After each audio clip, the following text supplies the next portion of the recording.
ప్రతి అక్కకు నేను హామీ ఇస్తున్నా, ప్రతి చెల్లెమ్మకు హామీ ఇస్తా ఉన్నా. ఇవాళ 2019 ఎన్నికలు జరగబోతా ఉన్నాయి. ఆ తర్వాత 5 సంవత్సరాలకు మళ్ళీ 2024లో ఎన్నికలు జరుగుతాయి. ఆ 2024 ఎన్నికలు జరిగే నాటికి మందనేది లేకుండా చేసిన తర్వాత నేను ఓట్లు అడుగుతానని చెప్పి ప్రతి అక్కకు చెల్లెమ్మకు నేను మాటిస్తా ఉన్నా. 2019 ఎన్నికలకు ముందు జగన్ చెప్పిన ఈ డైలాగ్స్ విన్నారు కదా. ఇదొక్కటే కాదు, నా మేనిఫెస్టోనే నా బైబిల్, నా ఖురాన్, నా భగవద్గీత అని జగన్ అంటాడు. ఆ మేనిఫెస్టో అన్నది నిజంగానే ఒక బైబిల్గా, ఒక భగవద్గీతగా, ఒక ఖురాన్గా భావిస్తూనే.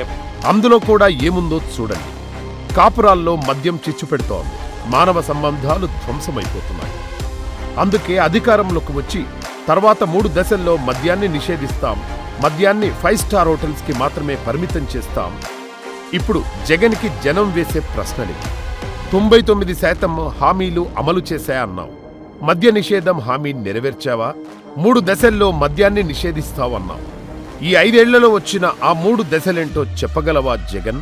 మద్యాన్ని 5 స్టార్ హోటల్స్కి మాత్రమే పరిమితం చేస్తా అన్నావు. నీ 5 స్టార్ హోటల్స్ నీవేనా? చివరాఖరి ప్రశ్న, మద్యం నిషేధించకుండా ఓటు అడగనన్నావు, కానీ మళ్ళీ అడుగుతున్నావు. నీకు నిజాయితీ లేదా? ఇదే నా విశ్వసనీయత? చూశారా ప్రజలారా, ఇలాంటి వ్యక్తి సిగ్గు లేకుండా మిమ్మల్ని ఓటు అడగవచ్చు, కానీ అలాంటి మనిషిని నమ్మాలా వద్దా ఆలోచించాల్సింది మనమే కదా.